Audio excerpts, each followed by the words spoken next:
I think there's a lot of pressure on you guys, and believe it or not, I don't actually know if you guys are going to make the final. His break is actually huge and actually hurts your ears. It's crazy. If you're out there listening, we're sorry that Mark forgot you, mate. Hi, everyone. I'm Marty Andrews. Join me each week as I chat with two legends of Australian 8-ball, Michael Scerri and Marc Robertson, about the local tournaments and news, along with a bit of banter and some stories along the way. This is 8-Ball FM. Hey, you know what I tried this week? I don't know if you guys have been following. I had my first 2 attempts at the rack runner, the ultimate pool rack runner thing. Yeah. Have you been watching any of that? Or not watching it, but you're not in the channel or anything, are you? No. I tuned out of that a while back. They're using Rassons. They're using Rassons, so it's just... No, it's just that do it at home. Yeah, but... some of the other people are using Rassons. Yeah. So doing it on an Australian 7-footer compared to the Rassons is night and day. Totally, yeah. Yeah. Anyway, I did it. How'd you go? I was telling you Wednesday. Terribly, but there's a silver lining here. So at the first time, I was trying to fit it in, and I didn't have enough time, and I was rushing, and I bailed out at 0 out of 20. I pulled the pin. You can never rush. You can never rush those things. Mark and I have done them, and you need to set hours or set half a day. Especially, there was once we did a 100 racks or something, and that took like 6 hours or something. It took a whole day to do, and it was so exhausting. You can never rush the rack running thing, because if you do, even us, anyone, it's hard to run racks and rush it. Yeah. I'd done a couple of short sets. Like I had chatted with Scerri about this, Robbie, but I'd done a couple of short sets where I'd got 3 or 4 out of 10. So that's kind of what I was hoping for. If I got like 5 or 6 out of 25 or something, that's kind of what I was hoping for as a target. But the silver lining is, like, this year's the first year I've played competitive pool for 7 or 8 years. Yeah. And I got into like rack 12, and I had a shot on a black, and I got nervous, and I haven't felt that feeling of nervousness playing a game of pool for years. And I was like, oh my God, this is fantastic. I just wanted to get that back again, you know? That's good. That's good. Anything you can do in practice that simulates pressure. That's why when Mick and I teach our students or anything like that, or we discuss pool, we always say to have PBs and goals. We even have it. So if you're setting up a drill and there's, say, 7 balls and a black, have like 7 reds and finish with the black.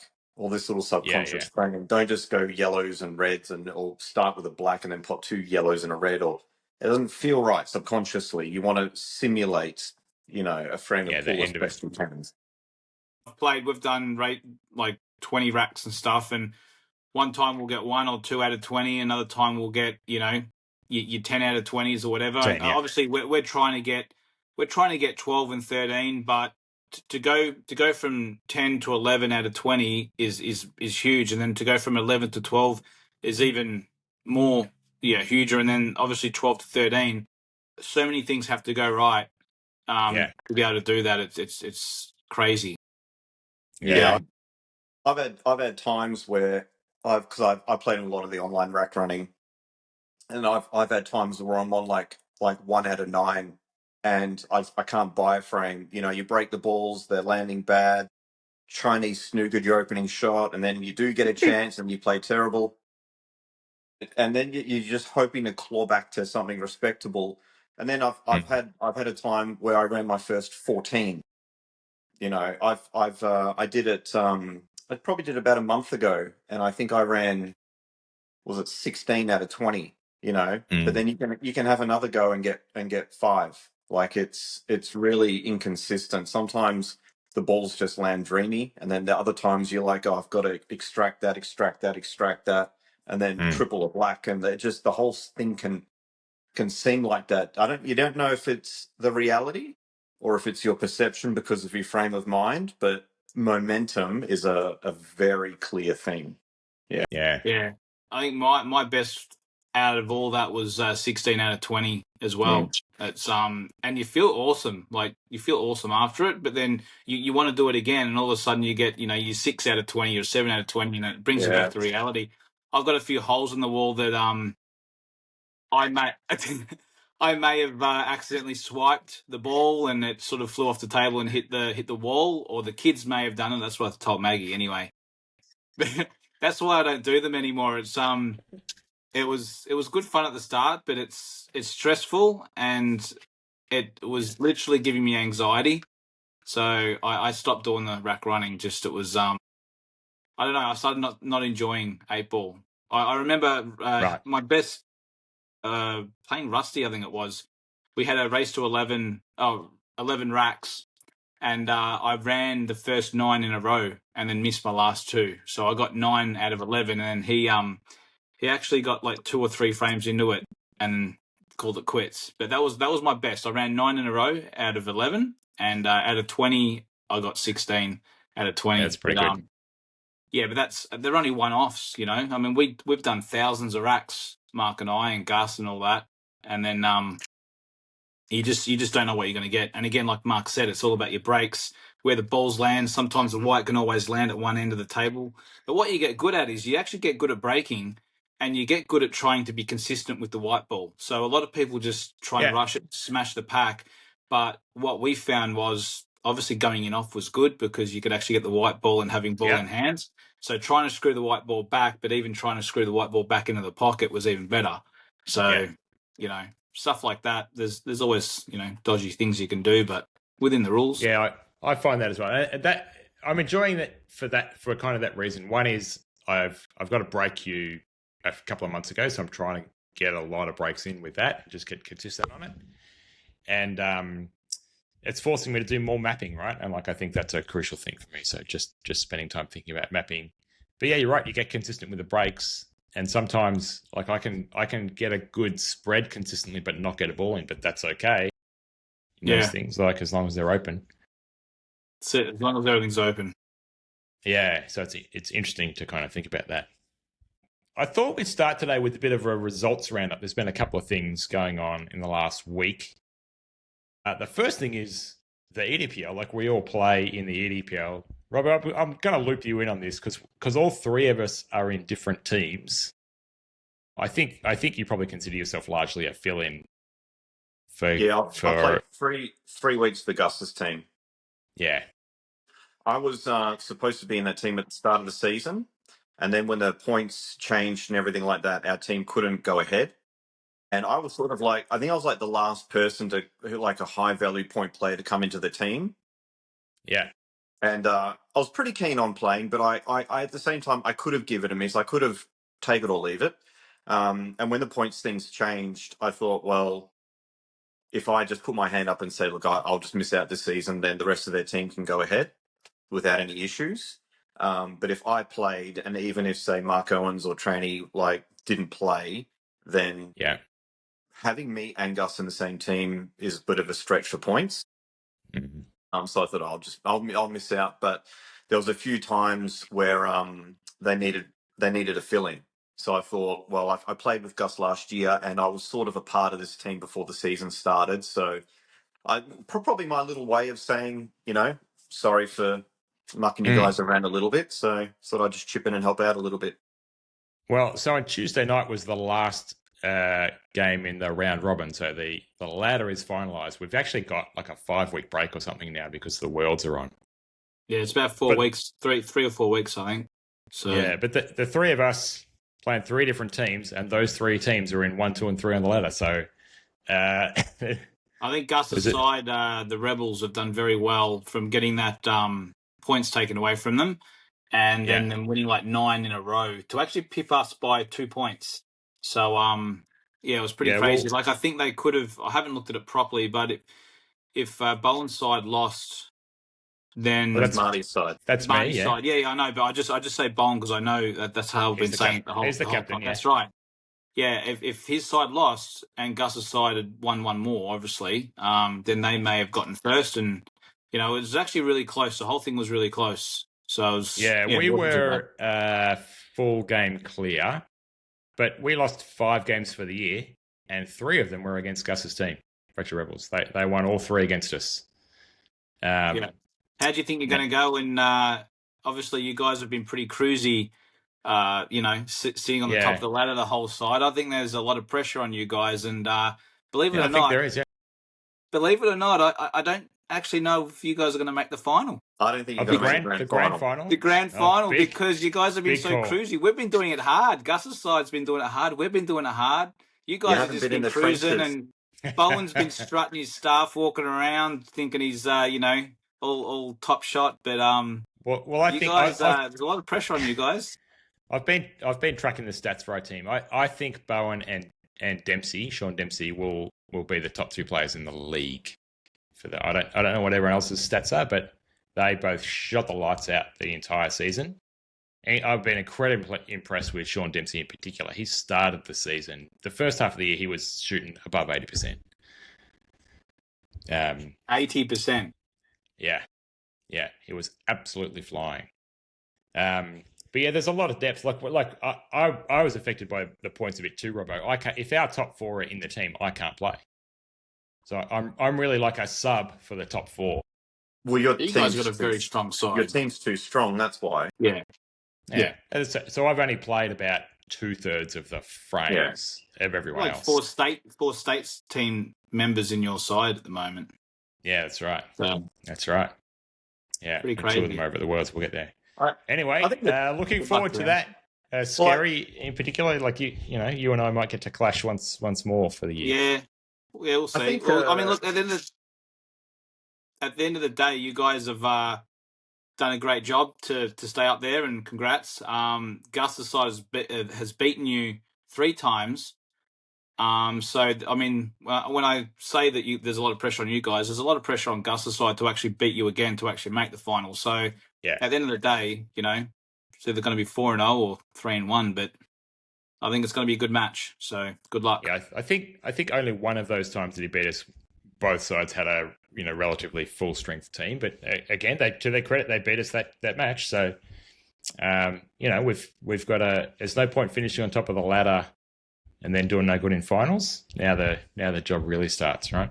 Sorry, I think a team that deserves a little shout out is Settlers. I think for their list on paper, I've read it a few times, and I think like they were only a couple of matches off making finals. I think they've done very well. I think if you looked at, no disrespect to them, but their list on paper is not as strong as the other teams from top to bottom. I suspect Sean Partridge won a lot of frames. I think he actually had a very good season. But I think they did quite well. And the difference that I've seen on paper, the top 3 teams compared to the rest of the bunch, because I think the top 3 teams sort of split away, is their 3rd best player, whoever you want to call that, like maybe Mark Owens and Tim Shelton from mixed team. 3rd best player from your team's debatable. Maybe Scott Parker as an example. Those teams' 3rd best players, in my opinion, are comfortably better than the rest of the team's 3rd best player, and that's what I think a big difference has been. When mixed team, when Timmy, Jack, Mick all turn up and fire on the night, they're capable of winning, 14, 15 frames, definitely between the 3 of them. So other teams don't have that. Yeah, we often talk about it's not the top players, it's the bottom players. It's the bottom 2 or 3. Yeah.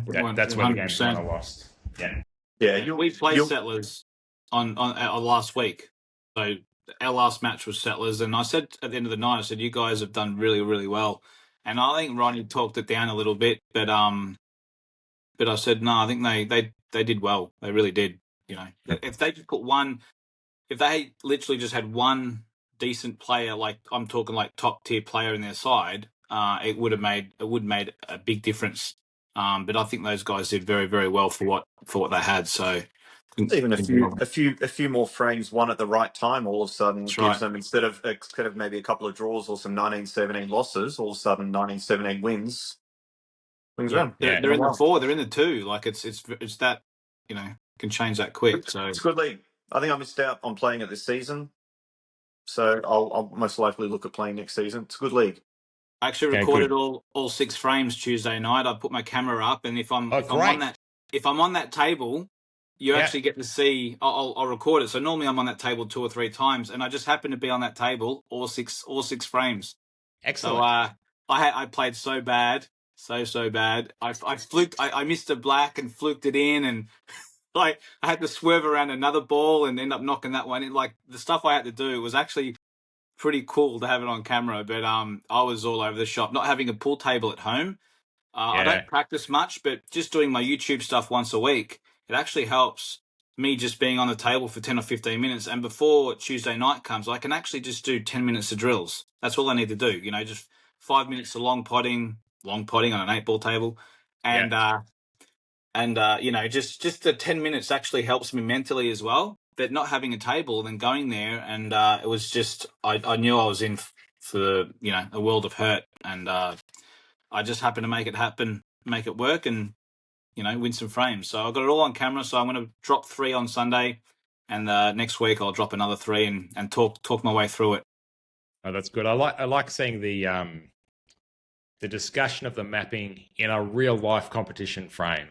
Yeah, well, there's a few frames, a few shots where I can talk about the opponents on what they probably should have done to beat me in certain spots. So I've had a lot of good feedback from that. So yeah. Excellent. And before I jump on to the next one, let's give a quick shout out to, like, we've published 1 podcast episode. The response has been bloody amazing.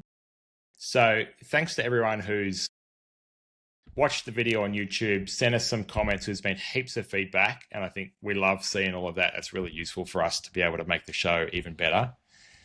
And we've just given a bit of coverage about the league that we're playing in. But if you're around the country somewhere and you want us to mention whatever especially, you know, the Premier League in your state, if you've got a Super League or a high division league, and we'd love to know about that and how the top players are going, especially with the Nationals coming up. They're kind of a preview about who's in form. So let us know, and we're going to mention a couple of things today, so we can throw that into future episodes as well. Yeah, correct. Now, in the last week, whilst since our last episode, there's been the Australian Black Ball Nationals on. I don't know if you guys caught any of this. Cue Ball TV was covering a lot of it, so that's actually how I knew about it. I didn't know about it much. I don't see much of the black ball community. I don't know if there is much black ball leagues or competitions going on in Victoria. Do you guys see any of that locally? We only know a little bit about it because of Jamie Stevens. He fills us in about it and talks about it because he plays in it. So we speak to him about it, and he lets us know what goes on and, you know, when things start. But I've sort of tuned out from it a little bit because, and Mark's probably the same, because I don't play it. I play international rules, and I might, you know, and I will play black ball one day and go away. I think they do a good job on what they do.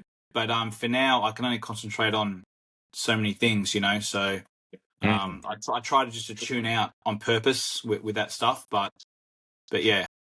Well, I'll just call out a couple of results here. So in the teams event, it looks like there's some Queensland and WA reps that are quite strong. So in the men's event, Southern Queensland beat WA, and in the ladies' event, Victoria actually beat Southern Queensland. In the singles, Luke Anglesey beat Dave Rothwell, went hill 10-all, and he's got over the line 11-10. So there's obviously some great pool playing credentials there in the men's event. Would you believe in the seniors? I presume this is over 50s. Over 40s. It's over 40s, is it? Yeah. Jamie Stevens has come away with everything, with the silverware in the seniors. Yeah. He won the singles, the doubles, and the play of the carnival. Yeah, he won the doubles. Jamie Stevens and Mark Kerwood. Yeah, and his team apparently finished first. They won. They won all their. Yeah, that's right. They and then they crashed out. No, they got pipped because of to finish first because of You get bonus points if you get to say if you win say 17-9, if you got to like a certain amount, you got a bonus points. Anyway, Jamie Stevens' team went through the whole thing undefeated, and they did not finish top of the ladder because one of the other teams who they beat tailed up a bunch of other sides to get bonus points.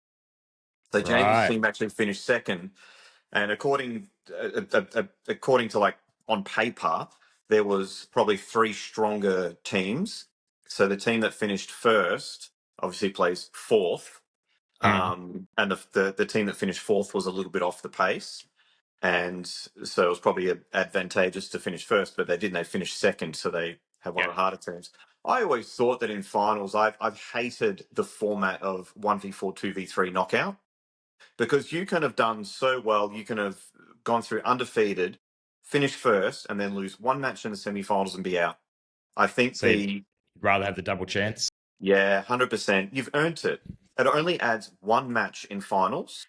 And look, if you finish third or fourth in the round robin, you're just happy to be in finals. You're like, hey, we're here. Let's win a few matches and we're premiers. Like, you're not sad that you don't have the double chance. The guys who finished first and second earned that right. You know, something to fight for as well.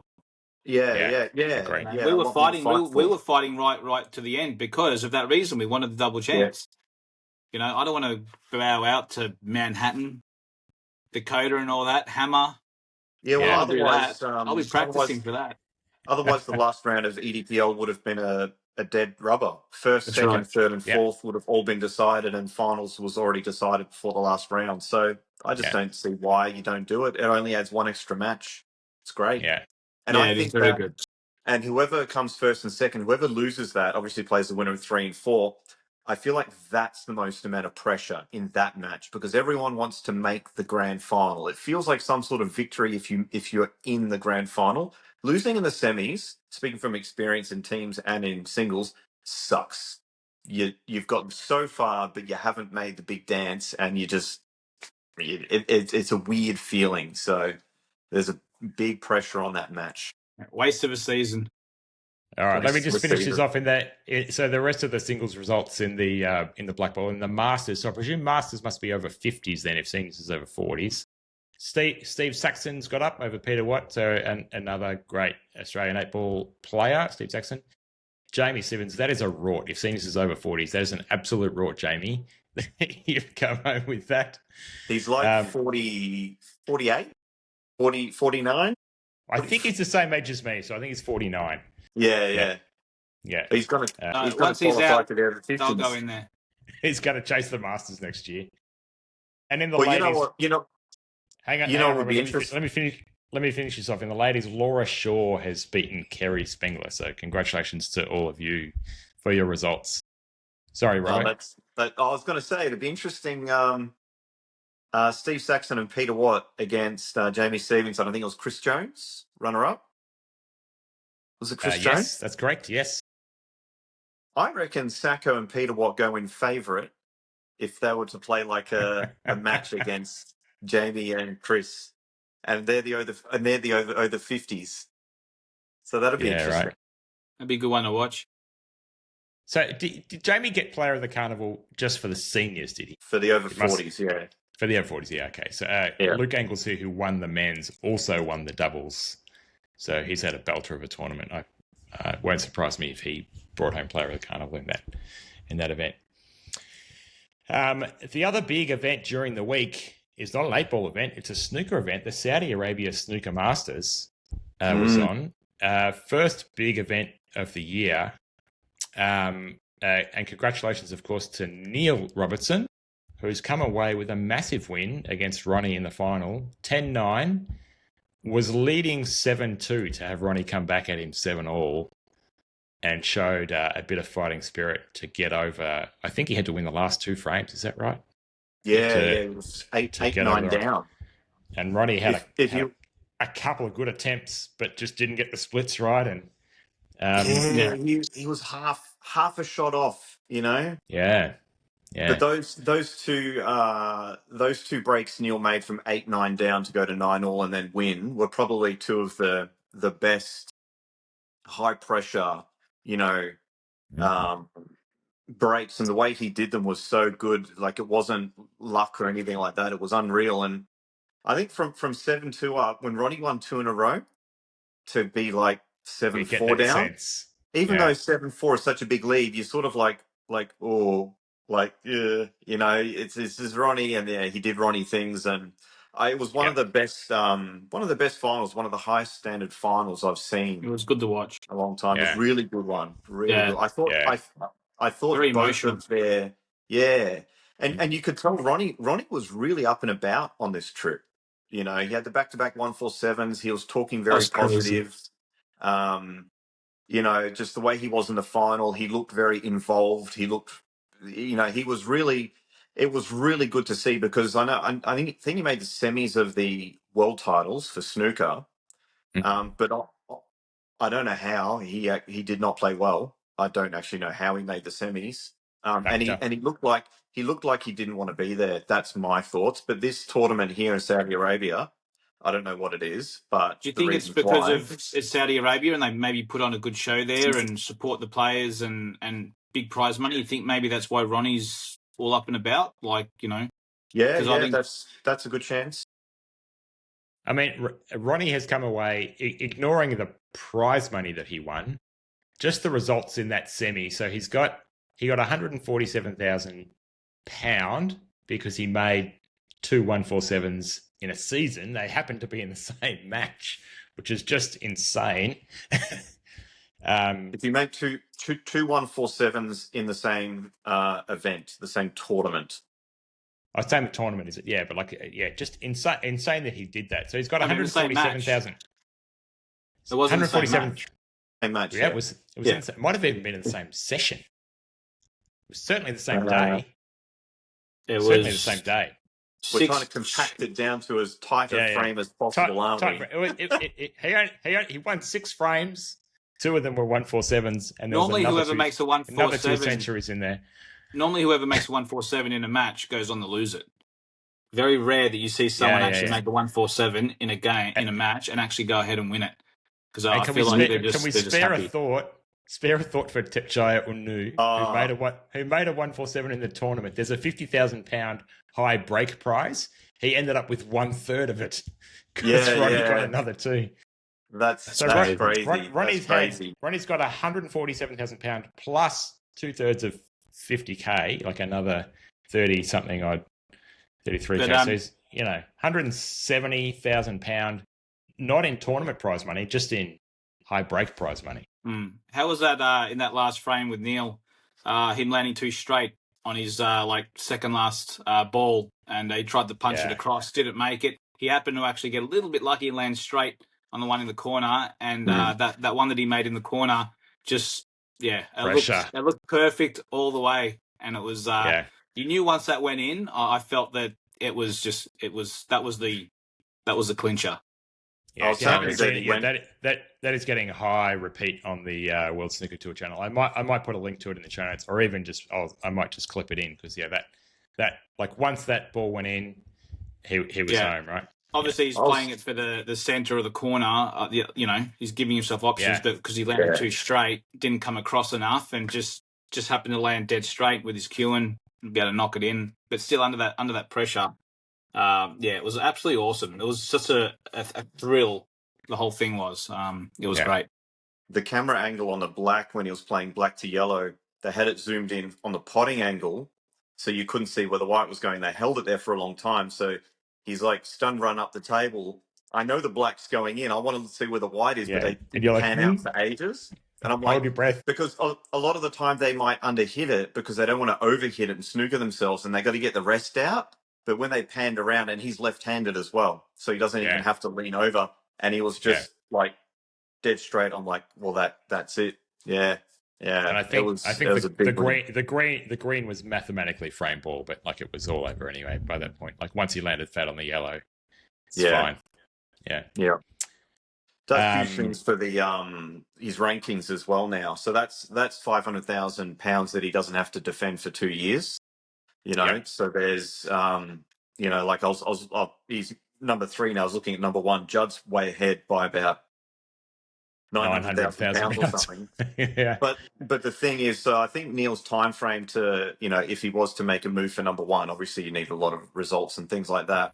But it would be in 12 months' time when Judd's 500,000 comes off from him winning this tournament last year. Judd won this tournament last year. So next year's Saudi Masters is good. So this is there's only 2 tournaments that have 500k. There's this and the World Champs.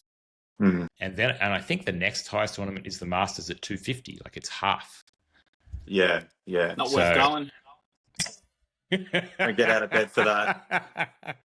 I don't get out of bed for less than $500,000. Yeah. That's what Ronnie's doing now, isn't he? He's taken one off, apparently. I remember driving down to Rackham for 55 minutes to play in a tournament all day to hopefully win $250 for the winner. Had a nice trophy. They were very nice trophies, actually. Yeah, good stuff, Alex Prager. Yeah. Very good trophies. Half the reason why I went down for the trophy. For the trophies. They were good. And the ice cream on the way home. That's it. And for anyone who doesn't do the conversion in their head, £500,000 is a touch over $1 million Australian dollars. It's got a nice ring to it.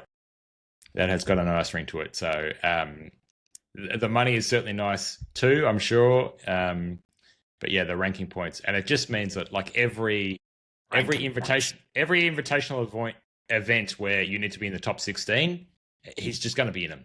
Like it just makes it so much easier. So there's probably another £150,000 if he just crashes out of all those tournaments, like the first round prize money. So those points come in as well. Guaranteed Masters and like Champion and Champions event, you know, just things like that. And I was talking to him before, and he said that now he can be a little bit more selective with some tournaments. You know, like before he felt obligated that he wants to.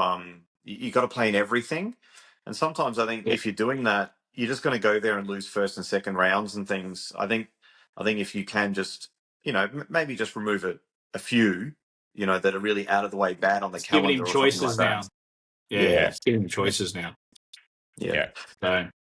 Notice how Ronnie's very high on the rankings, and I feel like he plays in less than half the tournaments, but when he plays, he tends to either like win it or run very deep. You know, it's like quality over quantity kind of thing. Yeah. Yes. Well, congratulations to you, Neil. Fabulous. Everyone I talk to in the local community is talking about watching you playing snooker. I went to play Pennant snooker last night, and in the car with a couple of blokes, and they're like, "Did you see the Ronnie and Neil match?" Like it's on everyone's mind. So back here in Australia, we're all cheering you on. Congratulations. I just remember a real funny story. Mick was there at King's. Oh, this is not about the 8. Oh, go on. God, what were you going to say? I don't know. Go on. So I hadn't played snooker for years. This was at King's when it was still open. So that was a long time ago. And I hadn't played for years. All right. Anyway, for some reason, Mick and I decided to have a hit of snooker. And the way the tables were set up were in like rows. So table, all like on the sides. And then they had some that were vertical down the middle, just a few. Yeah. And all the tables are going, except the tables in the middle aren't. And they put us down in the, like at the back, like in the middle. The number 1 table, whatever it was. Yeah. So anyway, the lights flick go on.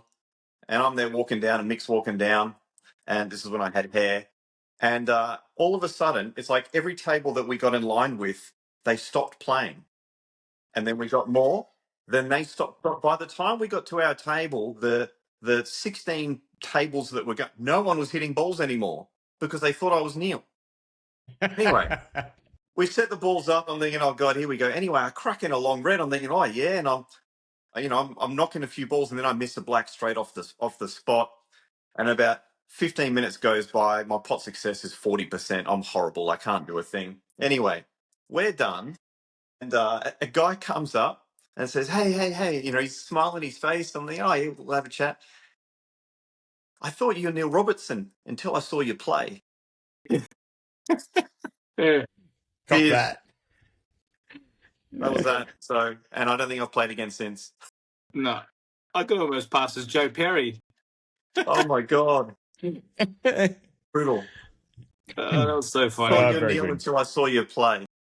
Very good. Yeah, he put you in your place, didn't he? He did. I'm a loser. Bloody hell. Yeah. All right. Now, last week we touched on the Worlds, but we're going to do a quick walkthrough of all the Australian teams. I think there's a bunch of people getting on planes today. I know Sean Dempsey and Jack Greeno and Daniel Porter, I think, are getting on the planes today. I know Travis Crawley is getting on the plane today. I mean, by the time this out, hopefully everyone's over there in England. So good luck to you all. But we're going to do a quick run through, and maybe we'll do a. You guys will know a bunch of these players. We'll give a quick assessment about how we think we're going to go. We touched on the Open team last week, but very quickly, Ben Foster, Josh Gorski, Jack Phillips, Luke Foster, so both Foster brothers, Cal Barrett, Andy Barnett, Rob Bowen, and Nathan McMahon. Now, in summary, this is everyone seems excited about this side. Because they barreled through in the Nationals, and I think they represent this kind of new generation of the international rules, the attacking game, the potting game, and this characterized in this team. They're all winners. It's actually a quite inexperienced team. Like there's not a lot of historical Australian representation before, but one of you guys touched on this last week that can actually be an advantage because you don't have this, oh, here we are again, we'll get beat again kind of thing going on. They don't have a decade of going over there losing. Yeah. They're going over there. I have not spoken to any one of them individually about this, so I'm not quoting a lot, but I don't have to. They're going over there with not hoping to do well or, hoping to. They're going over there to win. I promise you, they're going over there to win. And they are a very, very, very good chance. Yeah. They are going to be extremely hard to beat. Even if the countries field very strong sides, that Aussie team is going to be very hard to beat. Yep. Oh, well, good luck, gents, in that. Now, in complete contrast, the ladies' team must be one of the most experienced teams we've ever seen. Colby Poole, Melanie Sanders, Lyndall Element, Lyndall Vine. If we ever start talking about the ladies' GOAT in Australia, she better be in the conversation for sure. She is. There's not a conversation. She is. I don't think anyone else is in there. Ashley Smith and Fiona Plummer, and there's a combined experience, 50 plus overload Australia caps in that team. Like, it is just insane, and that's a very good team too. Yeah. So yeah, I don't. A lot of those women, if not all of them, have actually been over there multiple times. So they're not going over there learning anything. They're going over there with experience, and they're going over there to win it as well. So. I think it's only Ashley Smith. I don't know if Ashley Smith has played for Australia before, but certainly everyone else has played multiple times, if not double digits. Yeah, I'm not sure if Ashley's been over or not. I've seen it, obviously seen it at nationals and stuff, but I'm not pretty sure if she's been over there or not. Yeah, but an extremely experienced team and some very good players in there. So good luck to you, ladies, in the Worlds. Yeah, that side rivals the quality of the men's. Even like as far as like the women's lineup goes, that's probably even a step above the men's actually. I would have that women's side probably more chance, like a likelihood to win than the men's side winning. Than the men's do. Yeah. Don't be surprised at all if they get the double whammy. Yeah, very, very strong. Yeah. Okay. Under 23 side's very strong too. So, and there's still a few girls. There's still a few ladies too that are that can actually make that side if they ever played again, like Isabella, Giorgio. Absolutely. There's other girls out there like Caroline Zapier. I've known her for 20 odd years. She's got a really good cue action. And when she's around and playing, she can actually play some awesome pool as well. So. You got a ton of girls out there that can make that side and do well, but the girls that are going up now, they've got the experience, like Mark was saying. Super team, yeah. I'm going to jump down to the under 23s because you've mentioned them. There's actually two under 23s teams, and they're both great. Under 23s team one: Toby Clack, Joe Watkins, Joe McClintock, and Tyrese Gray. I only know Toby. I don't know the other guys in that team. I don't know. Do you guys know the other boys there? I've heard of some of the others, but not personally. The other under-23s team 2, is Sean Dempsey, Daniel Porter, Joseph Evans, and Jack Green. That's like, I play with both Sean and Jack on a Tuesday night. Great players. Complete contrasts in style. Like Sean, clinical and focused. Jack, explosive, X Factor style player. Jack reminds me a little bit of Jake. His mannerisms around the table and stuff, the way he is. It's but Jake is Jack. Jack. His break is actually huge and actually hurts your ears. It's crazy. But all very, very talented players, young players as well. So they're going to be they're only getting stronger as every year goes by. Like Sean Dempsey is the last probably 3 or 4 years has just gone up so many levels. You know, he's elite now, like elite, and the other boys are very, very close to it as well. Yeah, like I was saying, I reckon Sean shot 80% in the first half of the season in EDPL, which is just an incredible standard. Sean's emerging as that player to have come through, and now he just needs some results now. Back it up. Yeah, he's got the mentality. He knows how to win. He's got a very good overall game. There's things that he can improve on, but the same as all of us. No real big weaknesses, and now he just needs the fear factor. You know, he's got to get runs on the board and get wins and stuff. Get tournament wins. Yeah, that's next. That's what gets you the factor, I think. You know, you get a few tournaments, and did people Sean start seeing. Did he win Anzac this year or last year? Was that? I won it this year. He won it last year. He won it last year, yeah. So he's got a major under his belt. He's just got to start racking them up, right? Yeah. Yeah. He beat me in the semis of the state title a couple of years ago. He played very well. Yeah. Hardly put a foot wrong. Yeah. Very good player. Sean's younger brother, Kieran, is playing in the under-18s. So there's two under-18s teams. So Kieran, Jackson Agala, and Matthew Payton is one team. And the other Kieran's actually coming along well too. Yeah, I played against him in snooker, like incredible potter. I think he's got to build some smarts around his game. Yeah, but how good is snooker for the 8-ball players as well? Like we've all done our time, you know, we've all done our time playing snooker as well, and you'll find a lot of the top players, a lot of the elite have all actually put their time in on the snooker table, you know. So I think it does help.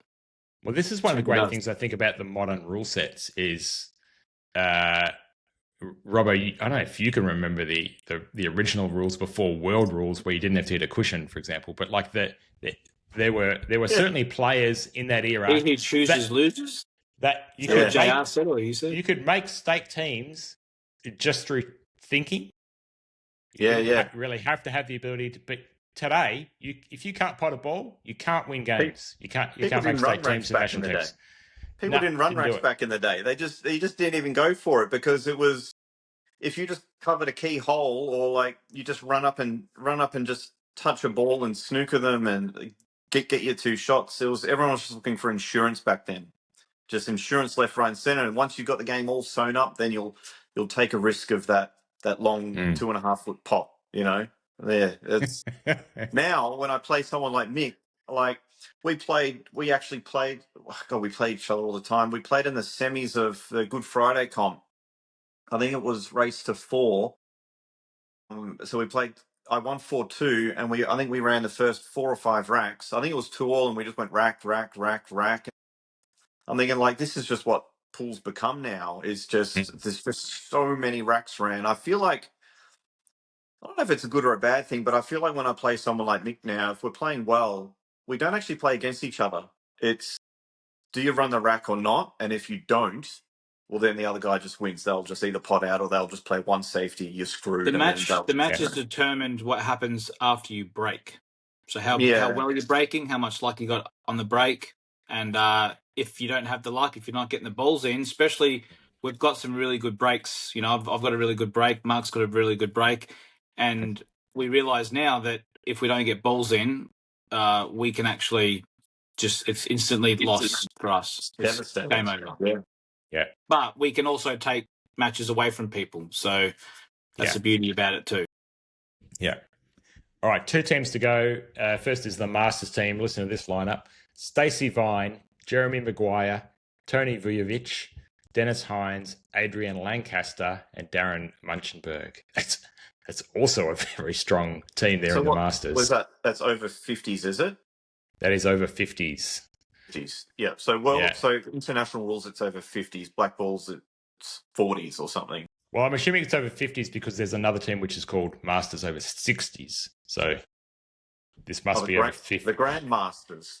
The Grandmasters, yeah. But a very strong Masters team. Like, it won't surprise me to see them make a deep run. I'm not really familiar with the Masters teams in other countries around the world, but like that list is some of the historical greats of Australian 8-ball. I'd like to play, and of course Stacey Vine, who's. I'd like to play in a team with Stacey Vine one day. I think it'd be pretty cool. He can dish it out, but also take it as well, and I think that's what you need in the modern day, era of pool. Stacey's bit of fun. He's awesome on and off the table, Stacey. He's actually a player I'd love to. If I ever make an Australian team again and go away, I'd hope he's in it. I'd actually really enjoy playing in the same team with Stacey. Yeah. Yeah, good luck to you, Stacey, and the rest of the Masters team there.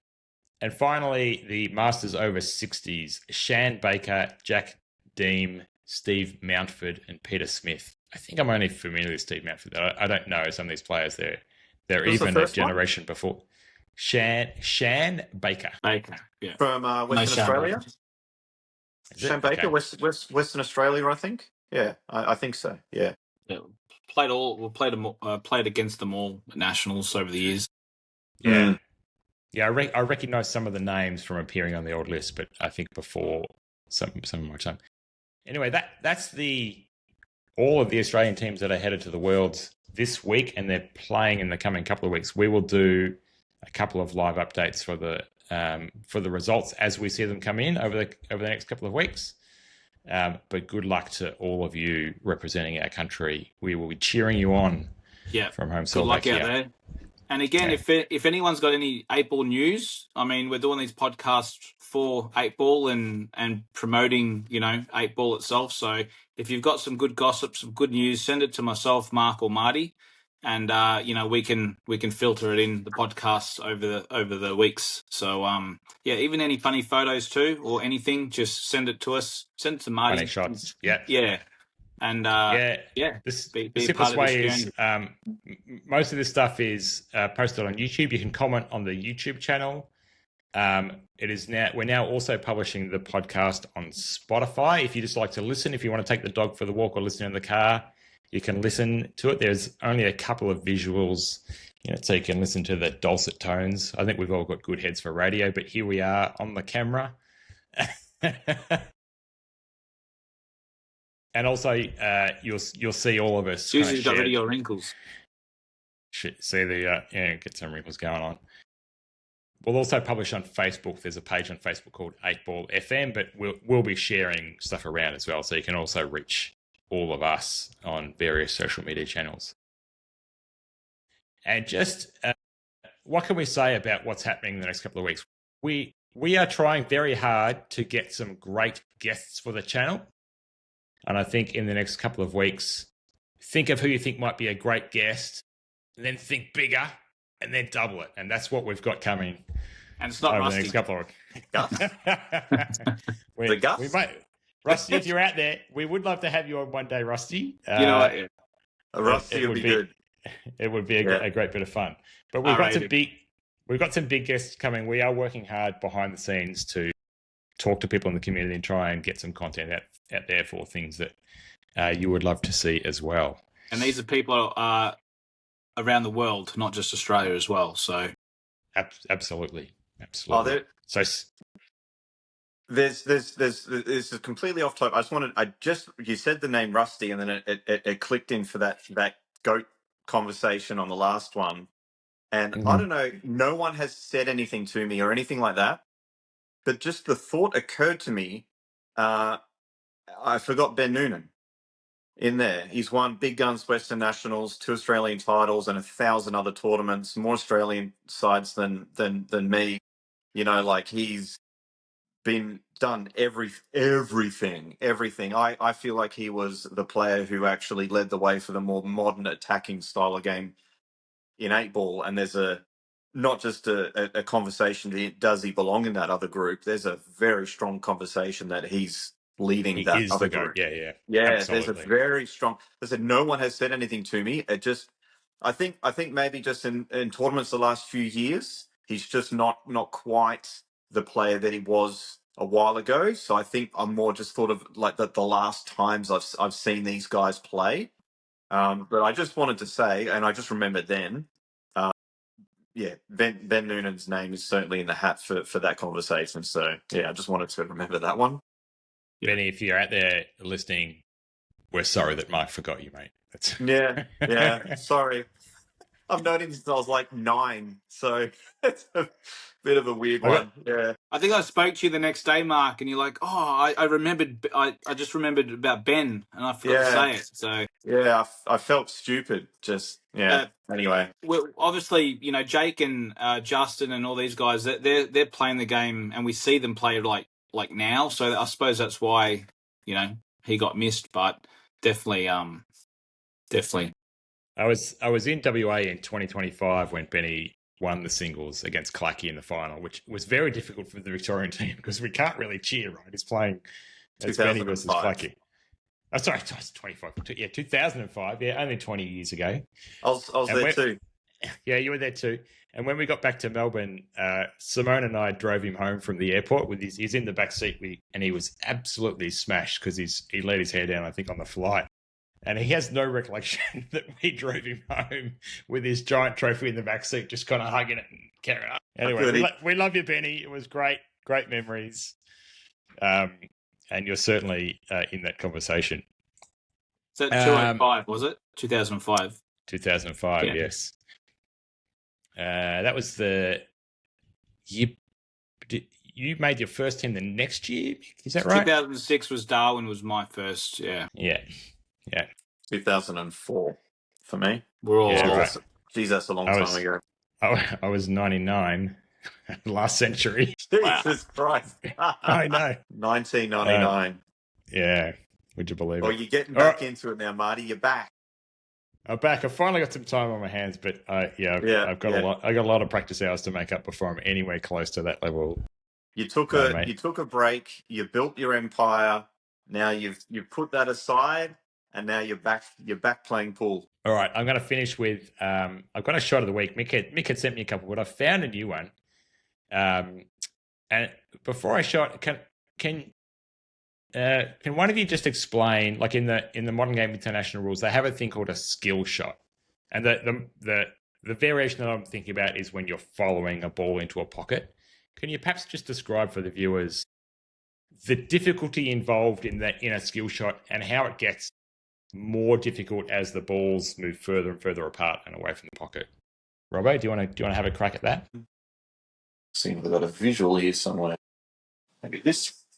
No. Well, I tell you what. I'll bring this shot up. Here we go. I know. I'll wait. Yeah, go for it. Yeah, here we go. A measuring tape. I found something that's mostly round. All right. So basically, when you're playing, that would have been good. Yeah, I got a piece of chalk actually. There we go. Piece of chalk. There you go. There we go. All right. So imagine this is the ball. So let's say you're going to go. You're playing a skill shot. So you need your red to pot a red that's over the hole, and then you need this ball to follow in afterwards. If you hit it too soft, it'll be rolling along the table, and then it will go boop, hit the ball, but it won't have enough forward momentum to then follow it in. So you got to hit it a bit harder. The problem is some people hit it too hard, and the ball's not rolling with topspin. It's skidding across the table with stun. So if you hit it too hard, it will just stop and stun. If you hit it too soft, it'll be rolling, but it won't have enough forward momentum to follow it in. So you need that nice blend of spin and pace to get it right. And that's one aspect. And then accuracy is the other aspect. You need to hit it basically dead on. And the more further out your ball is from the pocket, the more straight it needs to be. So obviously when the object ball is further away that you're trying to make this skill shot, it's very hard to be almost millimeter accurate over that distance. Yeah. So whatever power you're thinking of, think less. Everyone that gets this wrong is always hitting it too hard. So whatever power you think it is, drop it half again, and then try it. And I promise you'll get closer than what you're about to do. That was a very good description. Now let me show you what Ian Ali did in the Masters. Here we go. He needed the red to move. Yeah, he's in bother. Blocked something. Oh my word! What a shot from Ian Ali. That is from the top. That's a hard one. That's one of the best ones I've seen. I don't think you can do that on our cloth. I think our cloth is too heavy. I've never seen that was like that far away. You're not going to get a ball to hit a ball in the middle and run forward that much. Yeah. Not on our cloth. That's hard. That has to be on super fine cloth. I think you did one similar at your place, Mark, when you just got your table. The ball was probably that far out, but it has to be on super fine, super fast cloth, and it has to be hit right, and there has to be that momentum that Mark was talking about. So, yeah, that's a very, very hard shot. Insane, and I'll put the full clip as a link in the show notes, but that is absolutely as played. He was going for that shot. It's all he had to get on the black. It's unbelievable that he pulled that off. Can you bring that up again, just quickly at all? Is it easy? This is the full rack. I've got it on side. Scrape through against Darren Davies. Well, Chris Melling has let out the battle cry in his interview after winning against Craig Woodingham. Jesus, if I bring my A game, I he's win. all over the joint now. He feels if he gets 14 chances in this match and he doesn't win, then it's his fault. Long form matches, he knows he's going to get those 14 chances unless something magic happens on the other side of the table. If Crystal has shown us anything this weekend, there you go. So this is him. This is him trying to break the ball out. By the way, he misses the breakout, and he's left with but one shot. Let go. I think so. I think he needed the so here he goes. Yeah, incredible. And like you were saying, just enough pace. Does he knock the black in? Oh my word! What a shot from Ian Ali. Imagine not knocking the black after all that. Is from the top draw. What on earth has Ian Ali just done? That is incredible. Oh, it's just ridiculous. So how do you body blow in your experience, Mark? How would you line something like that up? Just for the viewers that are obviously new to the game, but also obviously experienced players. How would you line? How do you go about playing a shot like that? Just quickly. He's looking for a prime. I'm looking for Well, first of all, there's a ball here and a stapler here, and then there's a tape here, and then you've got to do this, and then it has to drop. You need a phone cover case, a pen, and a car key. No. So what I do is so let's say you got your table. I'm going to use these scales. So let's say you got your table and you've got your corner pocket there, and let's say the ball is like here and here, so more sort of like I'm going to use this pen. More sort of like here and here, and you need to pot the ball that way. I pick out a spot on the rail that I want to hit, as if to hit this ball onto this ball. So I need to aim about here. And quite often there's almost a bit of fluff or chalk mark or a fingerprint or something. And then I eyeball that. And then I pretend that's the pocket. So then I hit this ball onto that spot on the rail, and on its way, there just so happens to be another ball there. And then it never goes in. There you are. There you go. That's how you do it, folks. That's how you do it. Yeah. I'm gonna be prepared next time with like a whiteboard and stuff. Be prepared. Yeah, we are trying to get a little bit better each week, folks. So bear with us. I don't know if you guys have had the technical calls, but I've had people calling in to me, talking about lighting, talking about microphones, talking about headphones, talking about how we set stuff up, how we cut the podcast, all those sorts of pieces. But we will try and get a little bit better each week. We appreciate the support. Robo's bringing his whiteboard in. Don't mind me. We appreciate the support from everyone. Please keep tuning in whatever way suits you. Like and subscribe on YouTube. Follow us on Spotify. Follow the Facebook page. Yeah, we will keep trying to deliver for you. Robert, we're wrapping up. Are you going to show us a picture before we go? I'm going to show you exactly what I was talking about. And this. All right. You see that? There. So that's the white ball. That's the red, and that's the red. So you've got to hit the red half ball here. Move it over a bit. Come back towards you. Yeah, there you go. There. So that's the white, that's the red. So I'm aiming to hit the red half ball here. So I'm marking out a little spot on the rail there. And then I'm just aiming. So you're pretending that first red is the white ball to begin with. Yeah. Yeah. So that's like the white ball. And almost this ball kind of doesn't exist by the time you're actually hitting it. And then it goes in there. There we go. You heard it here first, folks. We've got a new segment coming next week, I think. Q tips from Marc Robertson. That'll be in the soundtrack. Gents, thank you both. Another great episode. Looking forward to the next couple of weeks. There's going to be some interesting stuff coming. Thank you, everyone, for listening. Please keep supporting for us, and we'll see you next time. Thanks, Robbo. Thanks, Scerri. Cheers, Marty. Cheers, Nick. See you soon. Bye. If you like that, please like and subscribe on YouTube or follow us on your favorite podcast player. And please send us some comments and feedback on what you liked, what you didn't like, and perhaps what you'd like us to cover in future episodes. Thanks, everyone.